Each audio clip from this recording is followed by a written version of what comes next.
From the outset, we knew that we wanted story to be one of the big pillars for the Force Unleashed franchise. It really heightens that sense of immersion. It gives you a character that you can relate to, it puts you into the story, and we wanted to tie into the overall saga as well. What made the first film so successful wasn't just the special effects or the fantastic setting. It really was the fact that that was the wrapper around a really compelling, mythic story. Vader is luring you back to him. Yes, I know! When The Force Unleashed released, we were very excited that the story got accolades and awards, and we really took that seriously and evolved the story for The Force Unleashed 2. The fact that George allowed us to fill the gap between Episode 3 and 4 gave us not only a challenge, but also a responsibility to the fans. So the story that fits between Episode 3 and 4 has to make sense. It is a time period that hasn't been very well defined in the past. Darth Vader is hunting down the last of the Jedi, the Rebel Alliance is really fledgling, and the Empire is really locking down control of the whole galaxy.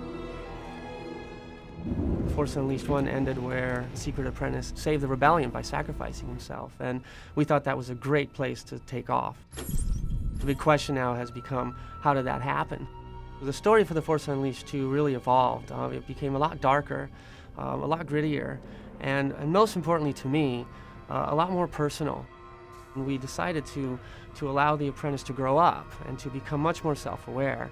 And he went from being Secret Apprentice to somebody that we actually call a name, Starkiller. He's actually a person. And he introspectively is trying to figure out why he keeps doing what he's told, and actually decides that maybe he shouldn't be doing what he's told. He should actually go out there and pursue his own identity and figure out who he is. Because we start Starkiller off as allegedly a clone, and a clone who's going insane, immediately we already have a little darker tone to the story as well. So you're not really sure where he's going to end up, whether or not he's a clone, whether or not he's going insane. We've really focused on making him a little bit less about the big galactic struggle and more about this character and what his motivations are and what he's going through. You will return to me and give yourself to the dark side.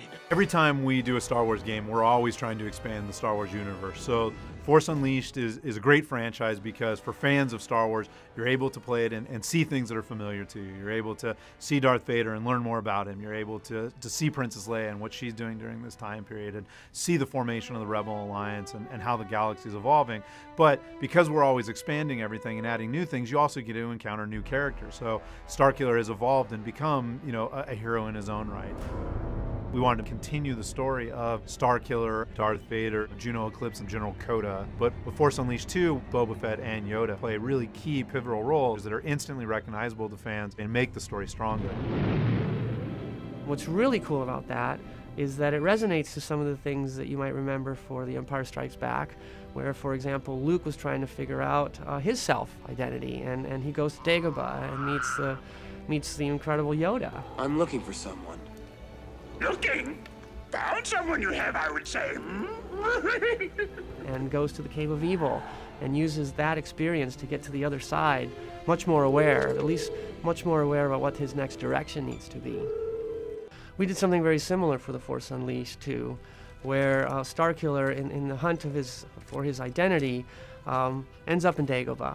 He, of course, comes across Jedi Master Yoda. However, he doesn't know who Yoda is. Yoda is just this kind of creature that he discovers guarding what we call the Cave of Evil, this place of immense power on Dagobah, where Luke Skywalker had his vision of Darth Vader in Empire Strikes Back. Something lost. A part of yourself, perhaps. Yoda kind of helps Starkiller figure out the next steps in his journey, really encourages him to go into the Cave of Evil and have a vision of his own in order to continue on his journey and figure out where Juno Eclipse might be.